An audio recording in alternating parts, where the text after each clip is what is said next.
Om Sairam. Sai Satcharitra Chapter 11. Topic Sai as Sagun Brahman. Dr. Pandit Haji Siddiq Falke. Control over the elements. Sai as Sagun Brahman.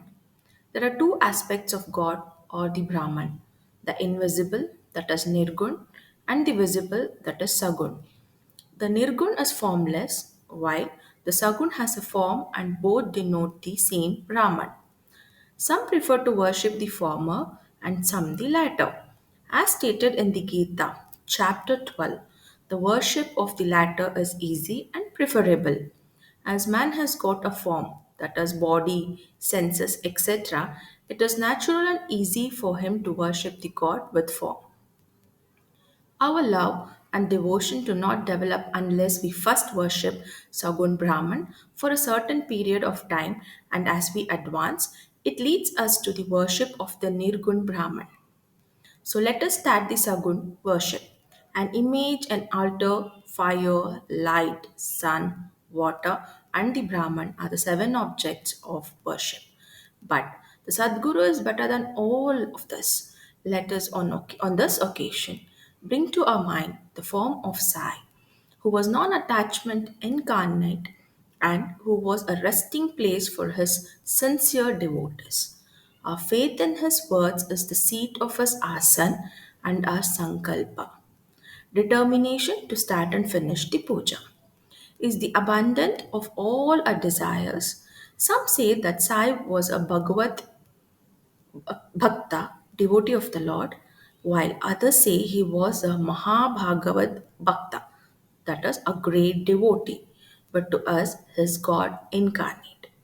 He was extremely forgiving, never irritable, honest, soft, tolerant, and content beyond comparison. Though he looked embodied, he was really disembodied, emotionless, unattached, and internally free. The Ganges, on its way to the sea, cools and refreshes the creatures affected by the heat, gives life to the crops and trees, and quenches the thirst of many. Similarly, saints like Sai, while they live their own life, give solace and comfort to everyone. Lord Krishna has said that the saint is my soul, my living image. I am him, or rather, he is my pure form. This is describable power of God, known as pure existence, knowledge, and bliss, incarnated in the form of Sai in Shirdi. The Shruti describes Brahman as bliss. This we read or hear daily in religious books, but devout people experience this Brahman or bliss in Shirdi. Baba, who supported everyone, required no support from anybody.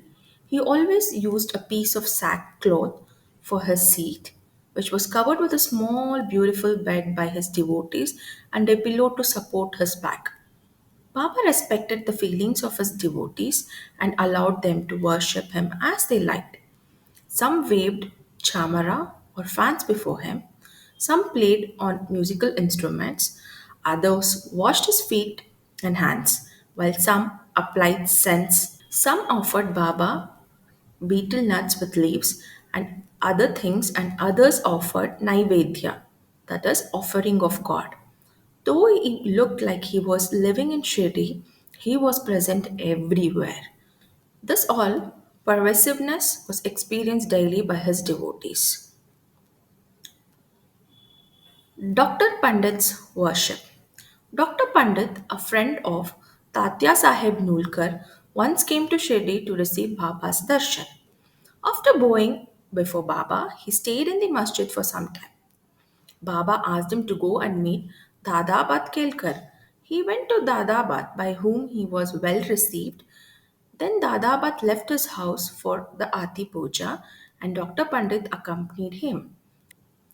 Dadabat worshipped Baba and nobody until then he had dared to apply sandal paste to Baba's forehead.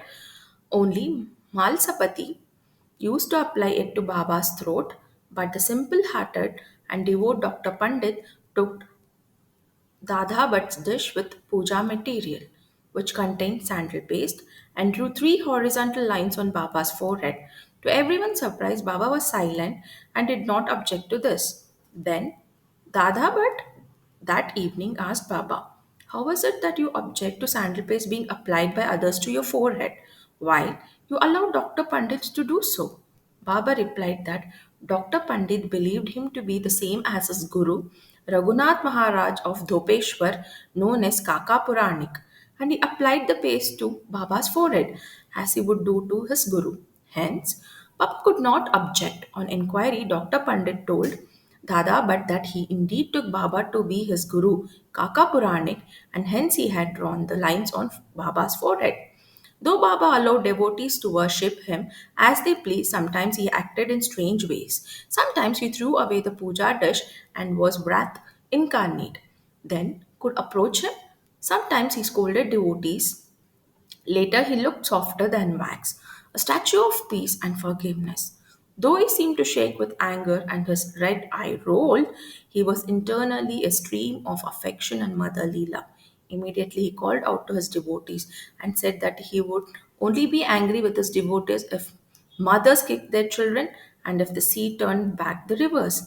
He felt he was a servant of his devotees, always stood by them and responded to them whenever they called upon him, and thus he always longed for their love.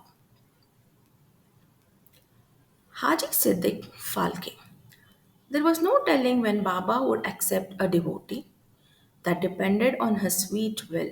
Siddiq Falke's story demonstrates this point. A Muslim gentleman named Siddiq Falke of Kalyan, after a pilgrimage to Mecca and Medina, came to Shirdi. He lived in a chawdi facing the north and sat in the open courtyard of the masjid. For 9 months, Baba ignored him and did not allow him to step into the masjid.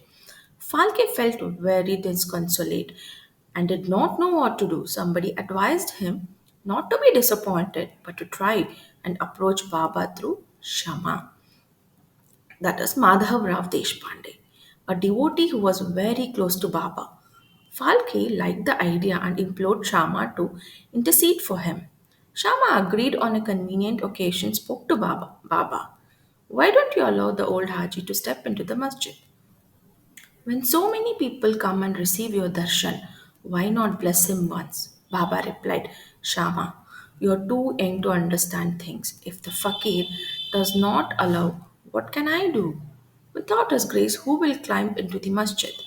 Well, go to him and ask him whether he will come to the narrow footpath near the well." Shama went and returned with an affirmative answer.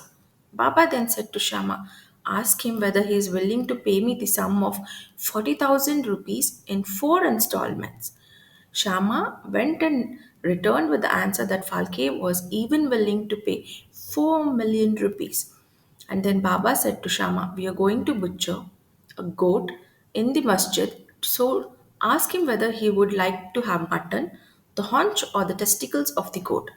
Shama returned with the answer that Haji would be happy to receive a small crumb from Baba's pot. Hearing this, Baba got very angry and approached the Haji and said, "Why do you brag, fancy yourself great, and then pose as an old Haji? Is this the way you read the Quran? You are proud of your pilgrimage to Mecca, but you do not know me." Being thus scolded, the Haji was confounded. Baba then went back to Masjid, purchased a few baskets of mango, and sent them to Haji. Then Baba again went to the Haji, took 55 rupees from his pocket, and gave it to the Haji. From the time Baba loved the Haji, invited him for meals, and the Haji thereafter came to the masjid whenever he liked. Baba gave him at times a few rupees, and thus the Haji was enlisted in Baba's darbar, that is, the royal court. Baba's control over the elements. We shall close this chapter after describing two incidents showing Baba's control over the elements. One evening, there was a terrible storm at Shirdi. The sky was overcast with thick black clouds. The winds began to blow fiercely. The clouds roared. Lightning began to flash, and the rain began to descend in torrents. In short time, the whole place was flooded with water. All the birds, beasts, and men got terribly frightened, and they all flocked to the masjid for shelter. There are many local deities in Shirdi, but none of them came to their aid. So they all prayed to Baba, their god, to intercede and quell the storm. Baba was deeply moved. He came out and, standing at the edge of the masjid, addressed the storm in a loud and thunderous voice. Stop, stop, you fury, and be calm. In a few minutes, the rain subsided. The wind ceased to blow, and the storm came to be halt. Then the moon rose in the sky, and the people went back relieved. On another occasion at noon, the fire in the dhuni, the fire Baba kept burning all the day, began to burn brightly, and it seems were seen to be reaching the rafters above. The people who were sitting in the masjid did not know what to do. They dared not ask Baba to pour water or do anything to quench the flames, but Baba soon came to realize what was happening. He took his satka, that is a short stick, and dashed it against a pillar in front of him, saying, "Get down, be calm." With each stroke of the satka, the flames began to burn less fiercely, and in a few minutes, the dhuni became calm and normal. This is a sign and incarnation of God. He will bless any man who prostrates and surrenders before him. He who reads the stories of this chapter daily with faith and devotion will soon be free from all calamities. He will also always be attached and devoted to Sai. He will very soon attain divine vision. All his desires will be fulfilled, and thus, being ultimately desireless, he will attain the supreme abode. End of chapter 11. Om Sai Ram. Om Sai Ram. Sai Satcharitra chapter 12. Topics: the experiences of Kaka Mahajani, Dhumal the pleader, Mrs. Nimonkar, Mule Shastri, a doctor. Now let us see in this chapter how devotees were received and treated by Baba. A saint's mission. We have seen before that the purpose of divine incarnation is to protect the good and destroy the wicked. But the mission of the saints is quite different. To them, the good and the wicked are the same. First, they feel for the evil doers and set them on the right path. They are like the Agasti to destroy the Bhava Sagar, that is the ocean of worldly existence, or like the sun to the darkness of ignorance. God dwells in the saints. In fact, they are not different from Him. Our Sai is one of them, and He incarnated for the welfare of His devotees. Supreme in knowledge and surrounded by divine luster, He loved all being equally. He was unattached, foes, friends, kings, and paupers were the same to Him. Hear about His powers. For the sake of His devotees, He spent His stock of merits and was always allowed to help them. But the devotees could never approach Him unless He meant to receive them. If their turn did not come, Baba did not remember them and His Leelas could not reach their ears. Then how could they think of seeing him? Some men desired to see Sai Baba, but they did not get any opportunity to receive his darshan before his Mahasamadhi, that is, abandoned his mortal form. There are many such persons whose desire for Baba's darshan was not thus satisfied. If these persons have true faith in him and listen to his leelas, their quest for milk, that is darshan, will be to a great extent satisfied by this buttermilk, Baba's leelas. If someone went there by sheer luck and received Baba's darshan, were they able to stay there longer than he wished? Nobody could stay there longer than Baba wished. They could stay there only as long as Baba permitted them to stay and had to leave and place when asked to do so by Baba. So everything depended on Baba's will. Kaka Mahajani. Once, Kaka Mahajani went to Shirdi from Bombay. He wanted to stay there for a week and enjoy the Gokulashtami festival. As soon as he received Baba's darshan, Baba asked him, "When are you going back home?" He was rather surprised at his question, but he had to answer it. He said that he would go home when Baba ordered him to do so. Baba then said, "Go tomorrow." Baba's word was law and had to be obeyed. Kaka Mahajani therefore left Shirdi the next day. When he went to his office in Bombay, he found that his employer was anxiously waiting for him. The manager had suddenly fallen sick, and hence Kaka's presence was absolutely necessary. He had sent a letter to Kaka at Shirdi, which was redirected to him at Bombay. Bau Sahib Dhumal. Once Bau Sahib Dhumal, a pleader, was going to Nipad for a case. On the way, he came to Shirdi, received Baba's darshan, and wanted to proceed to Nipad immediately. But Baba did not permit him to do so. Baba made him stay at Shirdi for more than a week. In the meanwhile, the magistrate at Nipad suffered from intense pain in his abdomen, and thus the case was adjourned. Mr. Dhumal was then allowed to go and attend his case. It went on for a few months and was tried by four magistrates. Ultimately, Mr. Dhumal won the case and his client was acquitted. Mrs. Nimonkar. Mr. Nana Sahib Nimonkar, a Tandar of Nimon and a honorary magistrate, was staying at Shirdi with his wife. Mr. and Mrs. Nimonkar spent most of their time in the masjid with Baba and served him. It so happened that their son fell ill at Belapur, and the mother decided that Baba's consent to go to Belapur and see her son and other relatives and stay there for a few days. But Nana Sahib asked her to return the very next day. The lady was in fix and did not know what to do, but her god Sai came to her assistance. While leaving Shirdi, she went to see Baba, who was standing in front of Sateswada with Mr. Nimonkar and a few others.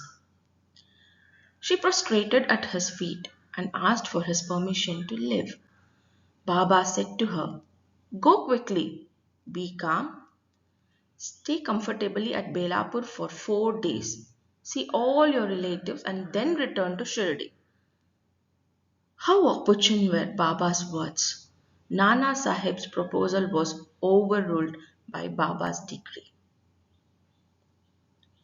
Mule Shastri of Nasik, an Orthodox Agnihotri Brahmin from Nasik named Mule Shastri, who had studied the six Shastras and was well versed in astrology and palmistry, once came to Shirdi to see Mr. Bapu Sahib Bhuti.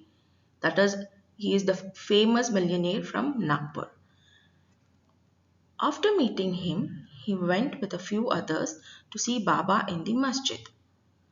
Baba bought various fruits and other things from vendors with his own money and distributed them to the persons present in the masjid.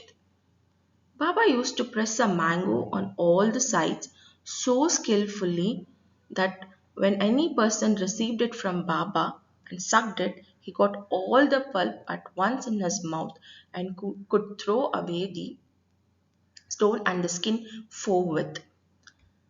Plantains were peeled by Baba and the kernel was distributed to the devotees. While the skins were retained by Baba for himself, Mule Shastri, being a palmist, wanted to read Baba's palm and requested him to extend the same. Baba ignored his request and gave him 4 plantains.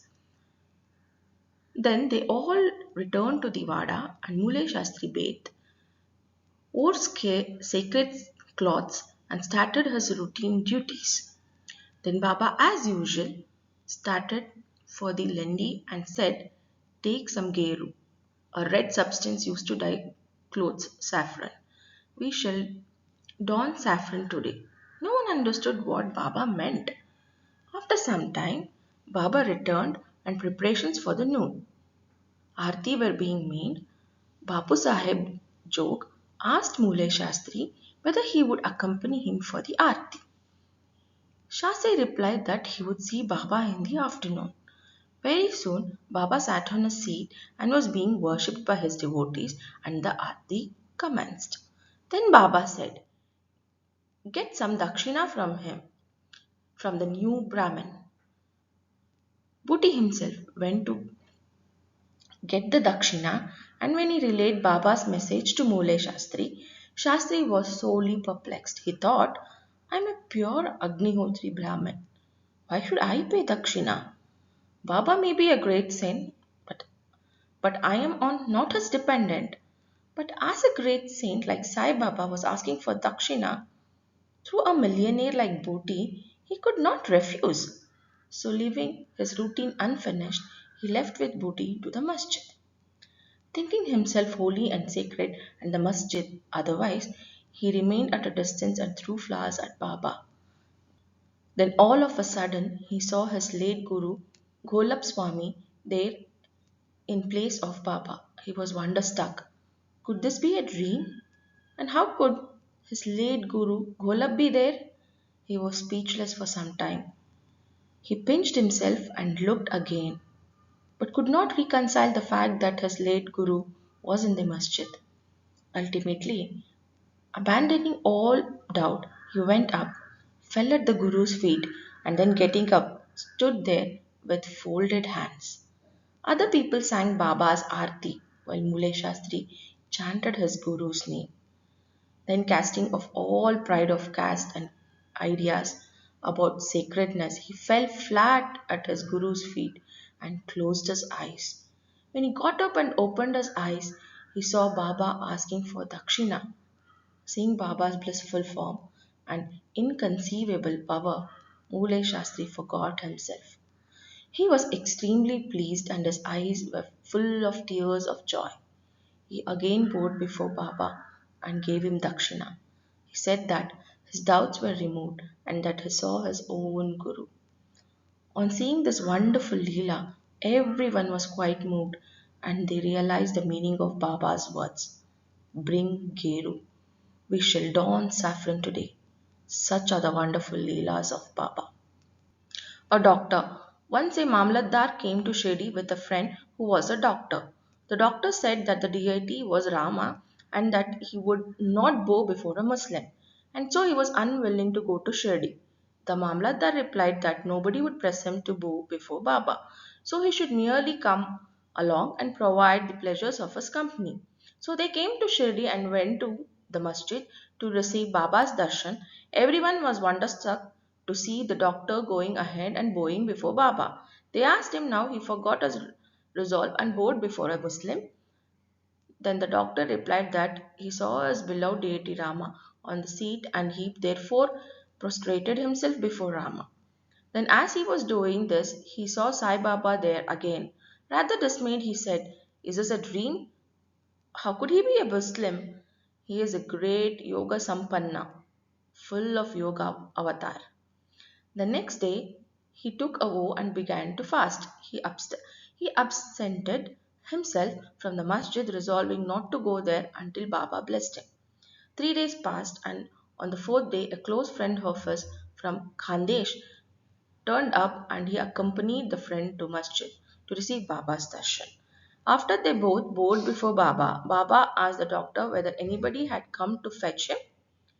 Hearing this vital question, the doctor was moved.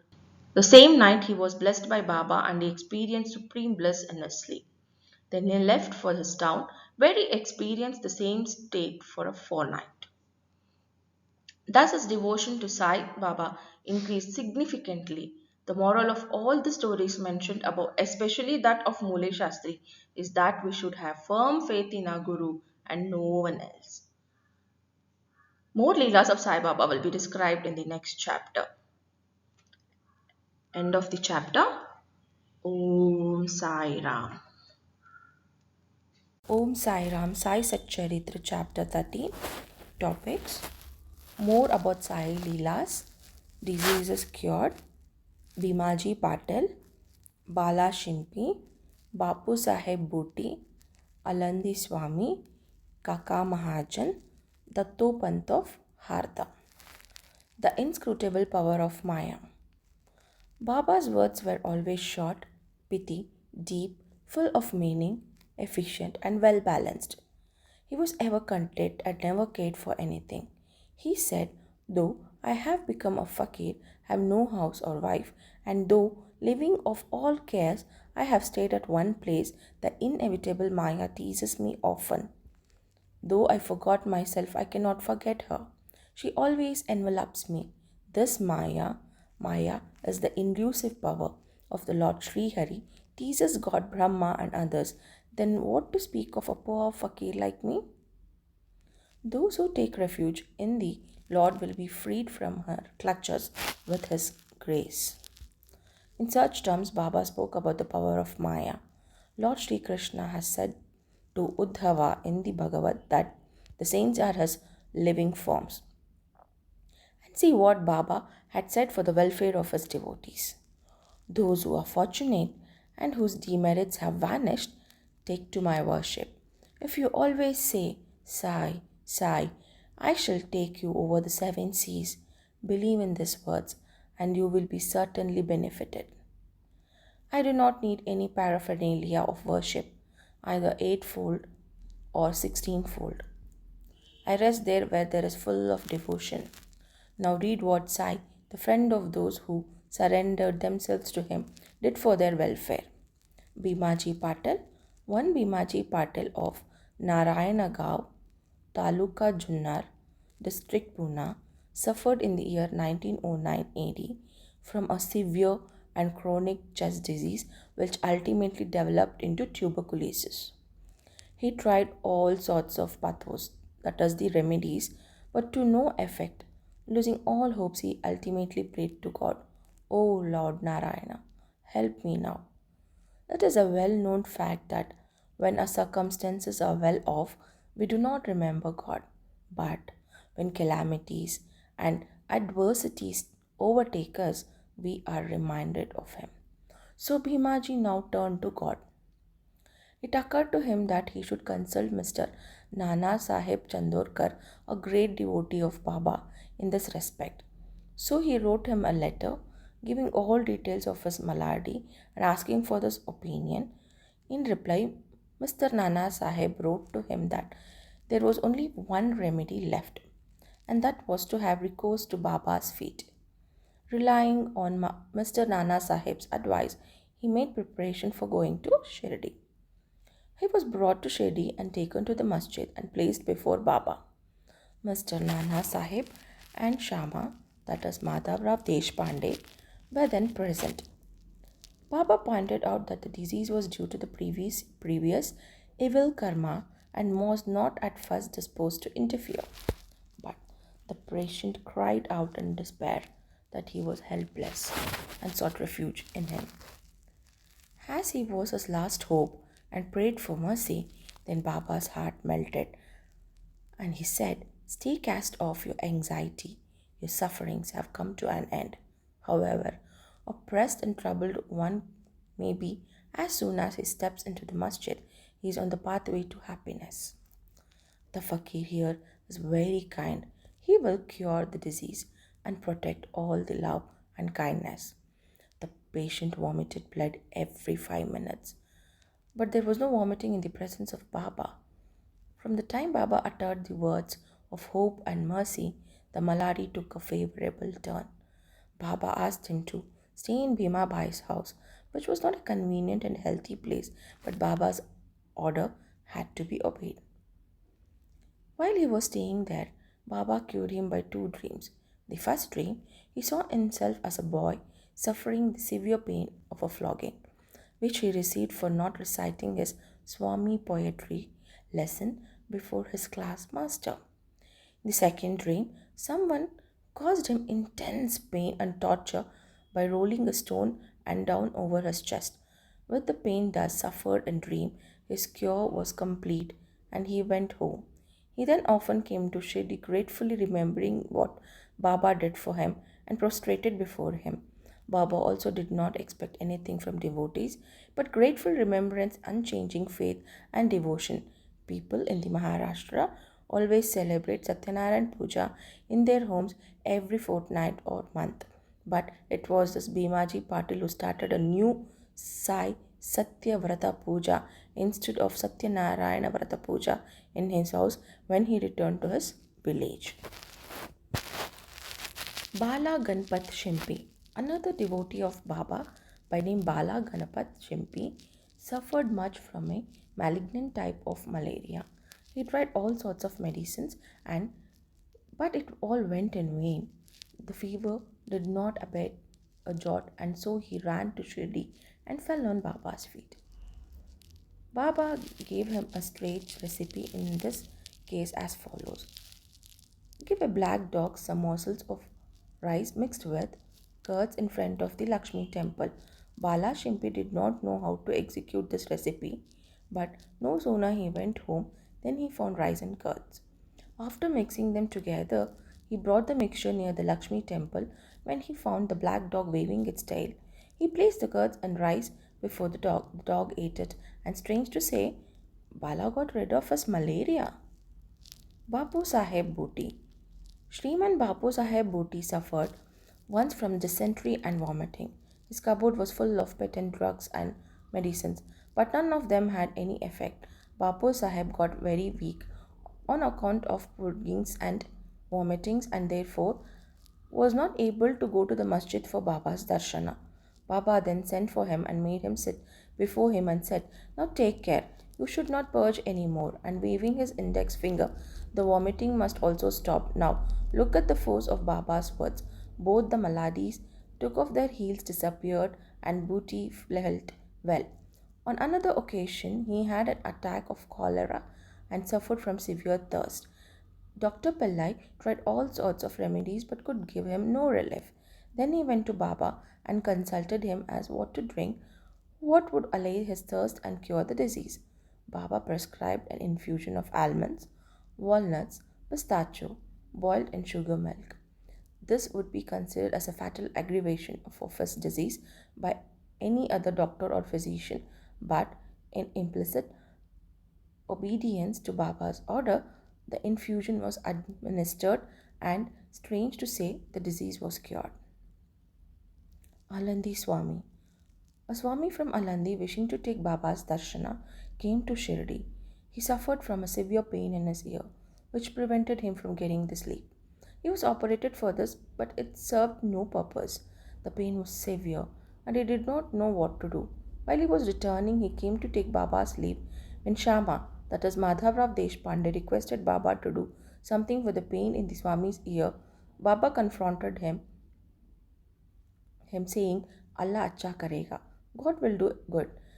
The Swami then returned to Pune and after a week sent a letter to Shirdi stating that the pain in his ears had subsided, though the swelling was there, and in order to get the swelling removed, he went to Baba for operation. But the surgeon, on examining the ear, said that no operation was necessary. Such was the wonderful effect of Baba's words. Kaka Mahajani, another devotee named Kaka Mahajani, suffered once from diarrhea. In order that there should be no break in his service to Baba, Kaka kept a tambia, that is a pot with water in some corner of the masjid, and whenever there was a call, he would go out. As Sai Baba knew everything, Kaka did not inform him of his disease, thinking that Baba would of his own cure it soon. The work of constructing the pavement in front of the masjid was permitted by Baba, but when the actual work was begun, Baba got wild and shouted out loudly. Everybody ran away, and as Kaka was also doing the same, Baba caught hold of him and made him sit there. In the confusion that followed, somebody left that small bag of groundnuts. Baba took a handful of groundnuts, rubbed them in his hands, blew away the skin, and gave the clean nuts to Kaka, made him eat them. Scolding and cleaning the nuts and making Kaka eat them went on simultaneously. Baba himself ate some of them. Then, when the bag was finished, Baba asked him to fetch water as he felt thirsty. Kaka brought a pitcher full of water. Then Baba drank some water and made Kaka also drink. Baba then said, now your diarrhea has stopped and you may attend the work of the payment. In the meanwhile, other persons who had run away returned and started to work, and Kaka, whose motions had stopped, also joined them. Are groundnuts medicines for diarrhea? According to current medical opinion, groundnuts would aggravate the disease and not cure it. The true medicine is this, as in other cases, was Baba's word. Dattopant of Harda, a gentleman from Harda by name Dattopant, suffered from stomachache for 14 years. None of the remedies gave him any relief. Then, hearing of Baba's fame that he cures diseases by sight, he ran to Shirdi and fell at Baba's feet. Baba looked at him kindly and gave him blessings. When Baba placed his hand on his head, when he got Baba's udi with blessings, he felt relieved and there was no further trouble about the malady. Towards the end of this chapter, three cases are cited in four notes. One is Madhavrao Deshpande suffered from piles. Baba gave him decoction of Sonamukhi, that's the senna pots. This relieved him. Then, after 2 years of the trouble again recurred, and Madhavrao took the same decoction without consulting Baba. The result was that the diseases aggravated, but later on it was cured by Baba's grace.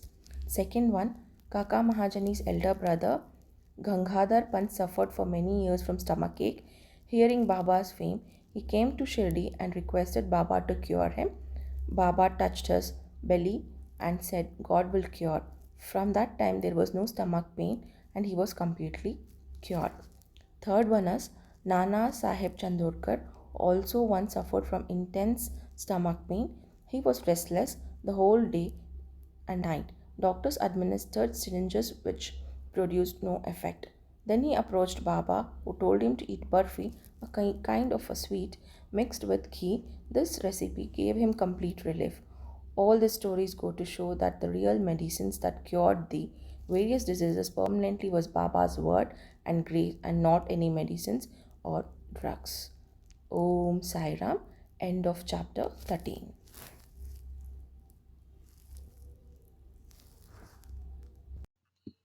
Om Sai Ram. Sai Satcharitra chapter 14. Topics Ratonji Vadia from Nanded, Dakshina Mimansa. In the last chapter, we described how Baba's words and grace cured many incurable diseases. Now, we shall describe how Baba blessed Mr. Ratonji Vadia with a child. The life of the saint is naturally sweet inside and outside. His various actions and his natural sayings are also sweet. His life is bliss incarnate.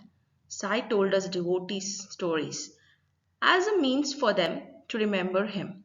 He gave them various stories of duty and action, which ultimately led them to true religion. His object may be to help people live happily in this world, but also to ensure that they are always cautious and gain the object of their life, self realization. We get a human body as a result of merits in our past births, and it is worthwhile, with its aid, to attain devotion and liberation in this life. So, we should never be lazy, but should always be on the alert to gain our end and aim of life. If you hear daily the Leela stories of Saib, you will always see him. You will remember him all day and all night. When you assimilate Sai in this way, your mind will lose its fickleness, and if you go on in this manner, your mind will finally be merged in pure consciousness. Ratonji from Nanded. Now let us come to the main story of this chapter. In Nanded, in the Nizam state, there lived a mill contractor and trader named Ratonji Shapurji Wadia. He was amassed a large amount of money and had acquired fields and land. He had cattle, horses, and conveyances and was very prosperous. To all outward appearances, he looked very happy and content, but inwardly he was not so. Providential dispensation in such that no one in the world is completely happy and rich, and Ratonji was no exception to this. He was liberal and charitable, gave food and clothing to poor, and helped everyone in various ways. People took him to be a good and happy man, but Ratonji was miserable and he had no children. Just as Kirtan, without devotion, music, without rhythmical accompaniments, proficiency in the arts without common sense, and a pilgrimage without repentance are incomplete, so is the house of a man without a child. Ratonji always brooded over the issue and thought, will God ever grant me a son? He thus looked morose and did not relish his food. Day and night he was enveloped with anxiety about whether he would ever be blessed with a son. He had a great regard for Dasagunu Maharaj. He saw him and told him about all his issues. Dasagunu advised him to go to Shirdi, receive Baba's darshan, fall at his feet and seek his blessings. Ratonji liked the idea and decided to go to Shirdi. After a few days, he went to Shirdi, received Baba's darshana, and fell at his feet. Then, opening a basket, he took out a beautiful garland of flowers and placed it around Baba's neck and offered him a basket of fruits. With great respect, he then sat near Baba and prayed to him, saying, many persons who find themselves in difficult situations come to you and you relieve them immediately. Hearing this, I have anxiously sought to your feet. Please do not disappoint me. Sai Baba then asked him for dakshina of 5 rupees, which Ratonji intended to give, but added that he had already received 3 rupees and 14 paisa from him and that Ratonji should only pay the balance. Hearing this, Ratanji was rather puzzled. This was the first time he had seen or he had been to Shirdi. So how had Baba previously received 3 rupees and 14 paise from him? He could not solve the riddle, but he sat at Baba's feet and gave Baba the balance of the dakshina asked for. He explained to Baba why he had come to seek his help and prayed that Baba bless him with a son. Baba was moved, told him not to be worried, and that his bad days had ended. He then gave him Udi, placed his hand on his head, and blessed him, saying that Allah, the God, would satisfy his heart's desires. Then, after taking Baba's leave, Ratonji returned to Nanded and told Dasagunu everything that took place at Shirdi. He said that everything went well there and that he had received Baba's darshan and blessings. But there was one thing which he could not understand. Baba said that he had received 3 rupees and 14 paise from him before. He said to Dasagunu, this was my first trip to Shirdi. Then how could I have given him that sum of money? Dasagunu was also puzzled and he pondered over it for a long time. Sometime afterwards, it struck Dasagunu that Ratonji had received a few days prior to the Shirdi trip a Muslim saint named Mauli Sahib and had spent some money for his reception.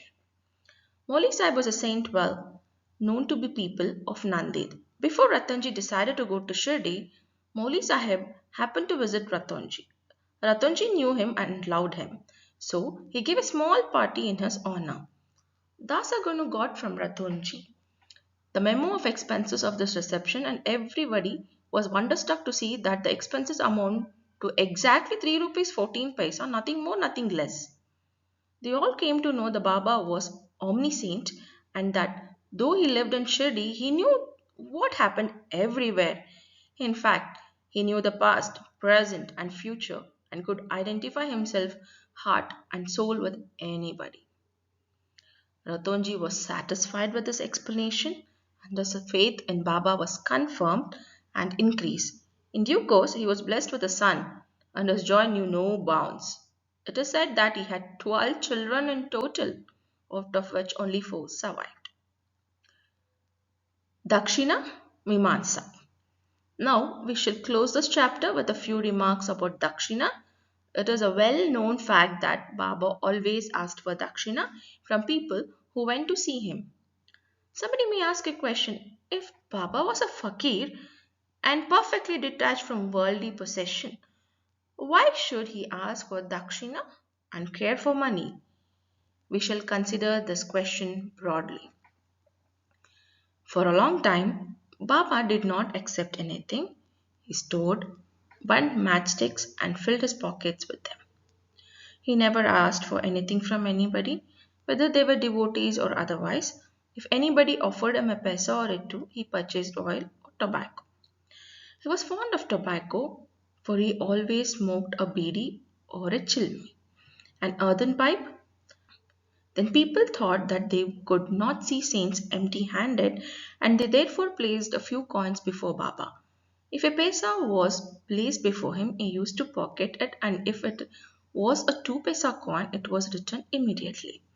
Then, after Baba's fame had spread far and wide, people began to folk in numbers, and Baba began to ask for dakshina from them. It is said in the Shruti, that is Veda, that the worship of God is not complete unless a gold coin was offered. If a coin was necessary when worshipping God, why should it not be so when worshipping a saint? Ultimately, the Shastras said that when one goes to see God, a king, a saint, or a guru, he should not go empty handed. He should offer something. In this connection, we may notice the precepts recommended by the Upanishads. The Brihadaranyaka Upanishad says that the Lord Prajapati advised the gods, men, and demons with one letter the. The gods understood by this letter that they should practice Dharma, that is self control, while humans understood that they should practice Dana, that is charity, and the demons understood that they should practice Daya, compassion. The teacher in the Taittiriya Upanishad exhorts his pupils to practice charity and other virtues. Regarding charity, he says, give with faith, give with magnanimity, give the modesty, with awe and with sympathy. In order to teach the devotees the lesson of charity and to remove their attachment to money and thus purify their minds, Baba asked for dakshina from them. But there was this peculiarity. Baba said that he had to give back to the devotee 100 times or more of what he had received. There are many instances in which this has happened. To quote an instance, Mr. Ganpatrao Bodas, the famous actor, says in his Marathi autobiography that when Baba pressed him frequently for dakshina, he emptied his money bag before him. The result of this was, as Mr. Bodas says, that later in his life he never lacked money as it came to him abundantly. There were also secondary meanings of dakshina. In many cases, Baba did not want any money. To quote two instances, Baba asked for 15 rupees at Dakshina from Professor G. Narke, who replied that he did not have even a single paisa on him. Then Baba said, I know you have money, but you are reading the Yoga Vashishta. Give me Dakshina from that. Giving Dakshina in this case meant deriving lessons from the book and lodging them in his art. When Baba recites, in another case, Baba asked a certain lady, Mrs. R.A. Tharkar, to give him 6 rupees as dakshina. The lady felt embarrassed as she had nothing to give. Then her husband explained to her that Baba wanted her to surrender the 6 inner enemies, lust, anger, etc., to him. Baba agreed with this explanation. It is to be noted that though Baba collected a lot of money as dakshina, he would distribute the whole amount the same day, and the next morning he would become a poor fakir again when Baba took his Mahasamadhi. After receiving thousands and thousands of rupees as dakshina for about 10 years, he only had a few rupees in his possession. In short, Baba's main object in taking dakshina from his devotees was to teach them the lessons of renunciation and purification. Postscript: Mr. B. Video of Thana, retired Mamaldar and a great devotee of Baba, has written an article on the subject Dakshina in the Sri Sai Leela magazine. In this, he says, among other things, the following: Baba did not ask for dakshina from everyone. If someone gave dakshina without being asked, he sometimes accepted it, at other times he refused it. He only asked for it from certain devotees. He never demanded it from those devotees who thought they would offer dakshina only if Baba asked. If anybody offered it against his wishes, he never touched it, and if they still left it there, Baba asked them to take it away. He asked for small or big amounts from devotees according to their wishes, devotions, and convenience. He asked for it even from women and children. He never asked all the rich or all the poor. Baba never got angry with those whom he asked for dakshina and did not give it. If a devotee sent dakshina through a friend who forgot to hand over the same to Baba, he somehow reminded him of it and made him pay for it. On some occasions, Baba used to return a certain sum from the amount tendered as dakshina and ask the donor to guard it or keep it in his shrine for worship. This procedure benefited the donor immensely. If anybody offered more than he originally intended to give, Baba returned the extra. Sometimes he asked for more dakshina from some than what they originally intended to give, and if they had no money, asked them to get or borrow it from others. From some, he demanded dakshina 3 or 4 times a day. Out of the amount collected as dakshina, Baba spent very little for his own sake, to buy tobacco for his chilm and fuel for his duni. The rest he distributed as charity in varying proportions to various persons. All the paraphernalia of the Shirdi Stan was brought by various rich devotees at the instance and suggestions of Radha Krishna Mai. Baba always used to get angry and scolded those who bought him expensive articles. He said to Mr. Nana Sahib that his property consisted of one coffin, that is the cod piece, and one stray piece of cloth, a kafni, and a tin pot, and that people troubled him by bringing all these unnecessary, useless, and costly articles. Lust and wealth are the two main obstacles in the way of our Paramartha, that is a spiritual life, and Baba provided in Shirdi two institutions, Dakshina and Radha Krishna Mai. Whenever they came to him, he demanded Dakshina from them and asked them to go to the school.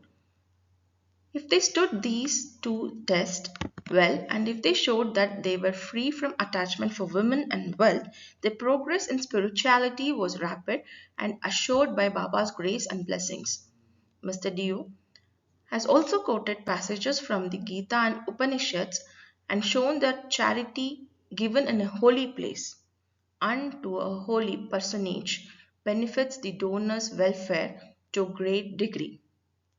What is more holy than Shirdi and its presiding deity, Saibaba? End of the chapter 14. Om Sai Ram. Om Sai Ram. Sai Satcharitra chapter 15. Topics: Naradiya Kirtan Paddhati, Mr. Cholkar's sugarless tea, and the story of the two lizards. The readers may remember that the Ram Navami festival in Shirdi was mentioned in chapter 6. In that chapter, the festival's origins, the great difficulty in finding a good Haridas to perform the Kirtan in the early years, and how Baba permanently entrusted the function Kirtan to Dasganu were mentioned. In this chapter, we shall describe the manner in which Dasganu performed the Kirtan. Naradiya Kirtan Paddhati.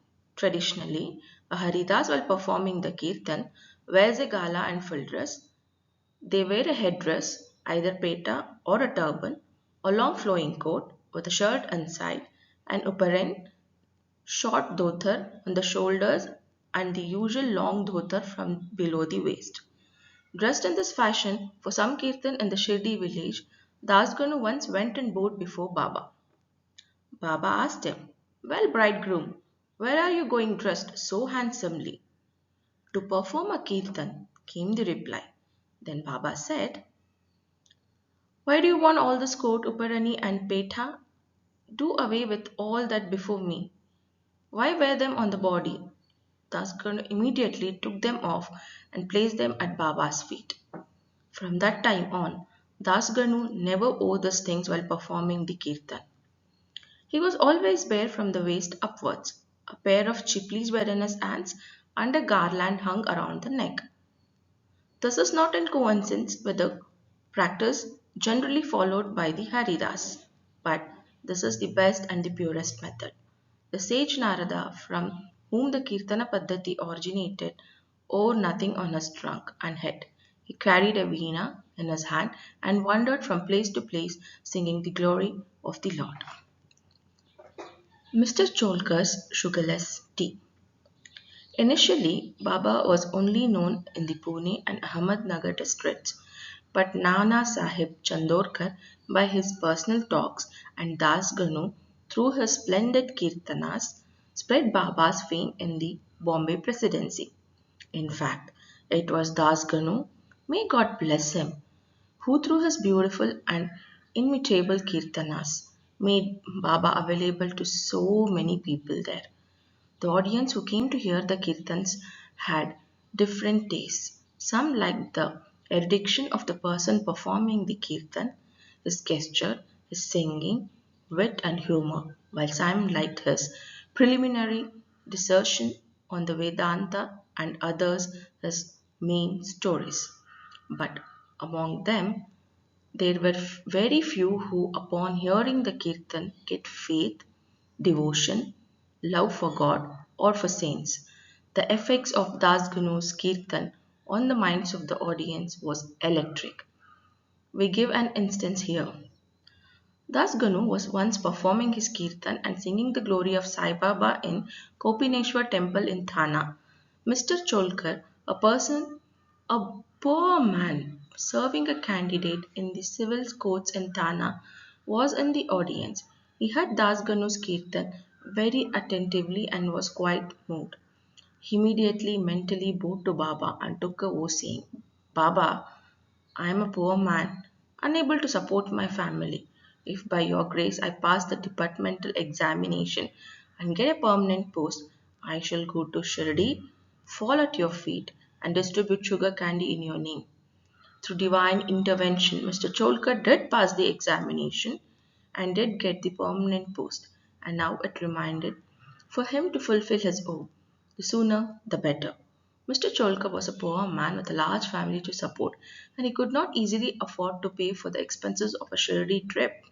As is well said, one can easily cross over Nahe Ghat in the Thane district or even the Sahyadri range, but it is very difficult for a poor man to cross the threshold of his own house. As Mr. Cholkar was anxious to fulfill his oath as early as possible, he resolved to cut down on his expenses and save money. He was determined not to use the sugar in his diet and began to have his tea without it. After he was able to save some money in this way, he came to Shirdi and received Baba's darshan. Cholka fell at Baba's feet, offered a coconut, and distributed it with a clean conscience along with sugar candy. As per his oath, he said to Baba that he was very pleased with the darshan he received and that his desires had been fulfilled. Mr. Cholkar was in masjid with his host. Bapu Sahib joked when the host and the guest both got up and were about to leave the masjid. Baba spoke to Jog as follows: give him cups of tea fully saturated with sugar. Hearing the significant words, Mr. Cholkar was deeply moved. He was wonder-struck. His eyes welled up with tears and fell at Baba's feet again. Mr. Jog was also curious about the instructions regarding the cups of tea to be given to his guest. Baba wanted so his words to create faith and devotion in Cholkar's mind. He hinted that he got the sugar candy as per Cholkar's oath and that he knew about a secret determination not to use sugar in his diet. Baba went to say, if you spread your palms with devotion before me, I am immediately with you. day and night. Though my body is in Shirdi, I know what you do beyond the seven seas. Go wherever you want. I am with you. My abode is in your heart, and I am within you. Always worship me, who is seated in your heart, as well as in the hearts of all beings. Blessed and fortunate indeed is he who knows me thus. What a beautiful and important lesson was thus imparted by Baba to Mr. Cholkar. The story of two lizards. Now we close this chapter with the story of two lizards, that is, two little lizards. Once Baba was sitting in the masjid, a devotee sat in front of him and a lizard made a ticking sound. Out of curiosity, the devotee asked Baba whether the ticking sound signified anything. Was it a good sign or a bad omen? Baba said that the lizard was overjoyed as his sister from Aurangabad was coming to see her. The devotee did not ask any further questions as he could not understand the meaning of Baba's words. Almost immediately, a gentleman from Aurangabad came on horseback to see Baba. He wanted to proceed, but his horse would not go anywhere as it was hungry and wanted grams. He took a bag of grams and dashed it on the ground to remove dirt. A lizard came out of the bag and in front of everyone climbed up the wall. Baba asked the devotee who had asked this question to watch her carefully. She at once ran up to her sister. Both sisters met each other after a long time, kissed and embraced each other, and whirled round and danced with love. How far apart are Shirdi and Aurangabad? How did the man on horseback come there from Aurangabad with the lizard? And how did Baba predict the meetings of the two sisters? All this is really very wonderful and proves Baba's omniscience. Postscript. He who respectively reads the chapter and studies it daily will get all his miseries removed by the grace of Sadguru Sai Baba. Hence, Bo to Shri Sai, Om Sai Ram. End of the chapter.